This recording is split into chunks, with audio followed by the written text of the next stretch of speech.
సిగాజీ ఫ్యాక్టరీలో 7 గంటలుగా rescue operation కొనసాగుతోంది. NDRF, SDRF, Hydraa కలిసి ఆపరేషన్ నిర్వహిస్తూ ఉన్నాయి. రియాక్టర్ పేలుడుతో 2 అంతస్తుల భవనం కుప్పకూలిపోయింది. భవన శిథిలాల కింద ఇంకా ముగ్గురు ఉన్నట్లుగా అనుమానం వ్యక్తం చేస్తున్నారు. పేలుడు ధాటికి 50 మీటర్ల దూరంలో పడిపోయిన కార్మికులు 2వ అంతస్తు నుంచి కింద పడిపోయిన ఉద్యోగులు కూడా ఉన్నారు. దీంతో మృతుల సంఖ్య పెరిగిందని చెప్పుకోవచ్చు. రైట్, ఇదే అంశానికి సంబంధించి మరిన్ని అప్డేట్స్ అందించడానికి మా ప్రతినిధి రవి లైవ్ లో సిద్ధంగా ఉన్నారు. రవి, అక్షయ, ప్రమాదం జరిగిన తర్వాత ఒక అరగంట నుంచి ఇక్కడ విద్యుత్ అంతా కూడా ఆపివేశారు. సో మరొక అరగంట గంట లోపు చీకటి పడే అవకాశం ఉంది కాబట్టి ఇప్పటికే ట్రాన్స్పోర్ట్ డిపార్ట్మెంట్ వాళ్ళు ప్రత్యేకంగా జనరేటర్లను తీసుకొచ్చి విద్యుత్ను పునరుద్ధరిస్తున్నారు. అయితే ప్రస్తుతం ఇక్కడ సహాయక చర్యలు 9 గంటలుగా కొనసాగుతున్నాయి. ఇక్కడ ఉన్నటువంటి ఈ షెడ్ను తొలగిస్తేనే మరికొన్ని మృతదేహాలు దీని కింద ఉన్నాయా అని చెప్పి ఉదయం నుంచి అనుమానాలు వ్యక్తమవుతున్నాయి.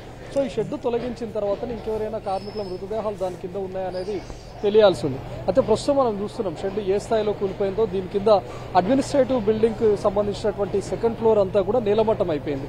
సో ఎంతమంది కార్మికులు ఉన్నారు, లేకపోతే ఆ టైంలో ఎంతమంది సిబ్బంది ఉన్నారు, ఎవరైనా సెక్యూరిటీ గార్డ్స్ లాంటి వాళ్ళు ఉన్నారా, లేకపోతే అడ్మిన్ డిపార్ట్మెంట్స్ లో పనిచేసేటటువంటి వాళ్ళు ఉన్నారా అనే దానిపైన ఇంకా లెక్కలు తీయడం లేదు. కంపెనీ ప్రతినిధులు మాత్రం ఇప్పటికే పోలీసులు చెప్పినటువంటి ప్రకారం 120 మంది ఆ టైంలో పనిచేస్తుంటారు రెగ్యులర్గా అని చెప్తున్నారు. సో ఇప్పటికే 14 మంది ఈ ప్రమాద ఘటనలో చనిపోతే పలు హాస్పిటల్స్లో నియర్ బై ఉన్నటువంటి హాస్పిటల్స్తో పాటు చందానగర్ దగ్గర ఉన్నటువంటి హాస్పిటల్లో కలుపుకొని మొత్తం 38 మంది చికిత్స పొందుతున్నారు. ప్రమాదం జరిగిన తర్వాత ఆ శబ్దానికి చాలా మంది పారిపోయారని చెప్తా ఉన్నారు. ఇక్కడ నుంచి పరుగులు పెట్టారని చెప్తున్నారు. ఆ క్రమంలో బయటకు వెళ్లిపోయినటువంటి వాళ్ళు ఇంకా తమ కుటుంబ సభ్యులకు కాంటాక్ట్స్లోకి రాలేదు. దీంతో వాళ్ళ కుటుంబ సభ్యులు కానీ బంధువులు చాలా మంది ఇక్కడికి వచ్చి ఆందోళన చెందుతున్నారు. మార్నింగ్ డ్యూటీకని వచ్చినటువంటి వాళ్ళు ఇప్పటి వరకు కాంటాక్ట్స్లో లేరు, వాళ్ళ మొబైల్స్ కూడా పనిచేయట్లేదని చెప్తున్నారు. అంటే వాళ్ళు అటు హాస్పిటల్స్లో లేరు, చనిపోయినటువంటి వాళ్ళ లిస్టులో కూడా లేరు. అంటే వాళ్ళు ఏమైనా ఈ శిథిలాల కింద చిక్కుకొని ఉన్నారా అనేది క్లారిటీ రావాల్సి ఉంది. ఈ షెడ్ అంతా తొలగించడానికి దాదాపు మరొక 3 నుంచి 4 గంటల టైం పట్టే అవకాశం కనిపిస్తుంది. ఎందుకంటే మనం చూడొచ్చు వాటిని తొలగిస్తున్నటువంటి క్రమంలో ఫైర్ చెలరేగుతోంది. ఆల్టర్నేట్గా ఒకవైపు వాటర్ను స్ప్రే చేస్తూనే ఆ షెడ్ను తొలగిస్తున్నారు. వాటి కింద ఉన్నటువంటి భాగంలో ఎప్పుడైతే ఈ షెడ్లు కానీ ఆ రేకుల షెడ్ అదేవిధంగా శిథిలాలు వీటన్నిటిని తొలగిస్తున్నటువంటి క్రమంలో అక్కడక్కడ మరోసారి ఫైర్ కూడా జనరేట్ అవుతా ఉంది.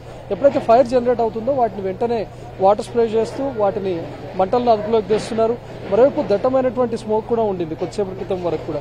దాంతో కొంచెం సహాయక చర్యలు కూడా ఆటంకం వాటిల్లింది. ప్రస్తుతానికైతే స్మోక్ ఏం లేదు, పూర్తిగా పొగ కంట్రోల్లోకి వచ్చింది. ఈ షెడ్ను తొలగించిన తర్వాతనే ఇంకెవరైనా కార్మికులు ఉన్నారా అనే దానిపైన క్లారిటీ రావాల్సి ఉంది. కానీ చాలా మంది బంధువులు మాత్రం ఇక్కడ ఆతృతగా ఎదురు చూస్తున్నటువంటి వాళ్ళు ఉన్నారు. ఉదయం ఇదే కంపెనీలో వచ్చారు, ఇప్పటికీ అటు హాస్పిటల్స్లో లేరు. పటాన్చెరు ఆసుపత్రికి కానీ అదేవిధంగా సంగారెడ్డికి కూడా తరలించినటువంటి వాళ్ళు ఉన్నారు. అక్కడ మృతుల లిస్టులో కూడా లేరు. అంటే వీళ్ళంతా ఎక్కడికి వెళ్ళిపోయారు అనేది కూడా అనుమానం ఉంది. ప్రస్తుతానికి అటు బయట ఆందోళన చెందుతున్నటువంటి వాళ్ళు చెప్తున్నటువంటి ప్రకారం వాళ్ళ కౌంట్ 25 నుంచి 30 వరకు ఉంది. మరి వీళ్ళకి ఏమైనా ప్రమాదం జరిగిందా, లేకపోతే ఈ శిథిలాల కింద చిక్కుకొని ఉన్నారా, లేకపోతే వాళ్ళు చనిపోయి ఉన్న వాళ్ళ మృతదేహాలు ఈ షెడ్ల కింద ఏమైనా ఉండిపోయాయా, లేకపోతే భయంతో పరుగులు తీసి ఇంకెక్కడైనా ఉన్నారా, లేకపోతే ఇంకెక్కడైనా ఆసుపత్రికి వాళ్ళు స్వతహాగా వెళ్లారా అనేది అయితే ఇంకా తెలియాల్సి ఉంది. ఎందుకంటే ఒక్కసారిగా ఈ ప్రమాదం జరిగినటువంటి క్రమంలో 2nd ఫ్లోర్ దాకా ఉన్నటువంటి బిల్డింగ్ నేలమట్టం అవడం, షెడ్ అంతా కూలిపోవడం, దానికి తోడు పెద్ద ఎత్తున మంటలు ఎగిసిపడ్డాయి. దానికి తోడు పెద్ద శబ్దం కూడా వచ్చింది. ఇక్కడ ఉన్నటువంటి చుట్టుపక్కల ఉన్న కంపెనీస్లో ఉన్నటువంటి వాళ్ళు కూడా భయంతో పరుగులు పెట్టారు.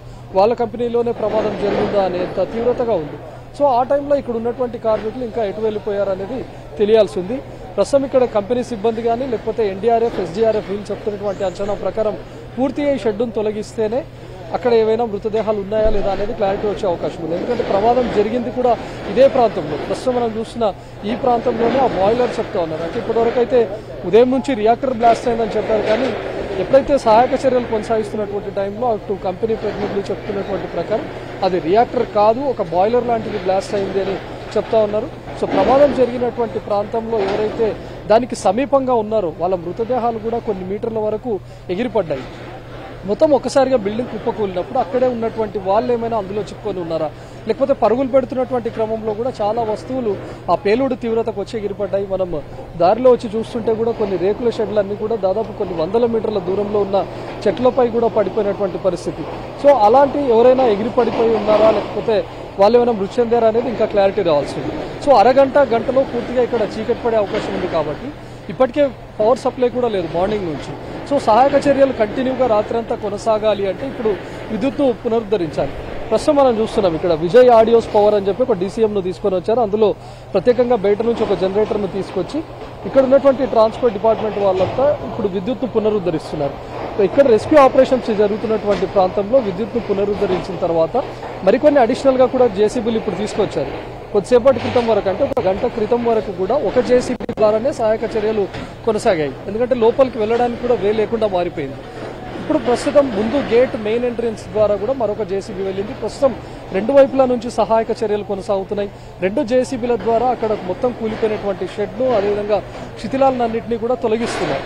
ప్రస్తుతం మనం చూస్తున్నటువంటి ఈ క్రమంలోనే శిథిలాల తొలగింపు చేస్తున్నటువంటి టైంలోనే మరోసారి దట్టంగా పొగలు చెలరేగుతూ ఉన్నాయి, మంటలు కూడా చెలరేగుతూ ఉన్నాయి. సో ఆల్టర్నేట్గా అటు వాటర్ని స్ప్రే చేస్తూనే అటు శిథిలాల తొలగింపు కూడా జరుగుతోంది. శిథిలాల తొలగింపుని కూడా చాలా జాగ్రత్తగా చేపట్టాలి అని అటు జేసీబీ ఆపరేటర్లకు కూడా సూచించారు. ఎందుకంటే అనుమానాలు వ్యక్తమవుతున్నాయి, ఇంకా శిథిలాల కింద ఎవరైనా మృతదేహాలు ఉండొచ్చు అనే అనుమానాలు కూడా వ్యక్తమవుతున్నాయి. కాబట్టి వాటిని హడావిడిగా తీయకుండా చాలా జాగ్రత్త తీయాలి.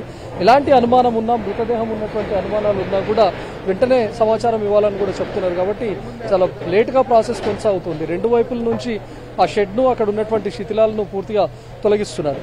ఇవి తొలగించిన తర్వాతనే కింద ఎవరు కార్మికులు లేరు అనేది తెలియాలంటే దాదాపు మరొక 3 నుంచి 4 గంటల టైం పట్టే అవకాశం అయితే మనకు కనిపిస్తోంది. ఇప్పటివరకు వాళ్ళు చెప్తున్నటువంటి లెక్కకు కానీ గాయపడి చికిత్స పొందుతున్నటువంటి వాళ్ళు కానీ లేకపోతే మృతులకు ఈ కౌంట్కు పూర్తి స్థాయిలో తేడా ఉంది. ఒకసారి 105 అంటున్నారు, మరొకసారి 120+ అయ్యి ఉండొచ్చు అని చెప్తా ఉన్నారు. మరి ఇక్కడ చనిపోయినటువంటి వాళ్ళేమో 14, అదేవిధంగా గాయపడి చికిత్స పొందుతున్నటువంటి వాళ్ళు 38 దాకా ఉన్నారు. మరి మిగతా వాళ్ళు ఏరియా అనేది ఇంకా అనుమానాస్పదంగానే ఉంది. వాళ్ళు ఎక్కడున్నారు, లేకపోతే ఈ శిథిలాల కింద ఏమైనా చిక్కుకొని చనిపోయారా అనేది తెలియాలంటే మరొక 3 నుంచి 4 గంటల సమయం పడుతుంది. అక్షయ్. ఓకే రవి.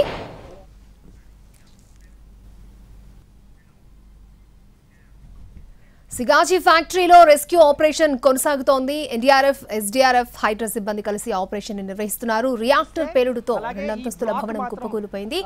భవన శిథిలాల కింద ఇంకా 3 ఉన్నట్లుగా అనుమానిస్తున్నారు. పేలుడు ధాటికి 50 మీటర్ల దూరంలో కార్మికులు పడిపోయారు. 2వ అంతస్తు నుంచి మరికొందరు సిబ్బంది ఎగిరిపడ్డారు. రియాక్టర్ దగ్గర పనిచేస్తున్న 8 మంది సజీవ దహనమయ్యారు. పేలుడు టైంలో ఫ్యాక్టరీలో 150 మంది ఉన్నట్లుగా చెప్తున్నారు కార్మికులు. ఇప్పటి వరకు 12 మంది మృతి చెందినట్లు ప్రకటించారు అధికారులు. మృతదేహాలన్నీ పటాన్చెరు ప్రభుత్వ ఆసుపత్రికి తరలించారు. మృతదేహాలను గుర్తించేందుకు ట్రై చేస్తున్నారు. హైదరాబాద్ నుంచి పటాన్చెరుకు ఫోరెన్సిక్ బృందాలు చేరుకుంటున్నాయి.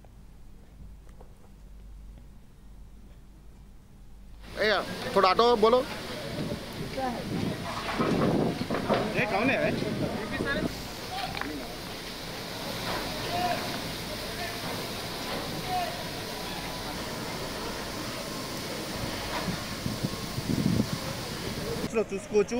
ఫైర్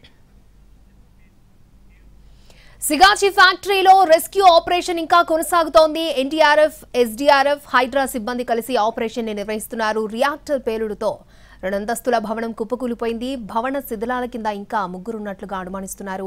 పేలుడు దాటికి 50 మీటర్ల దూరంలో కార్మికులు పడిపోయారు.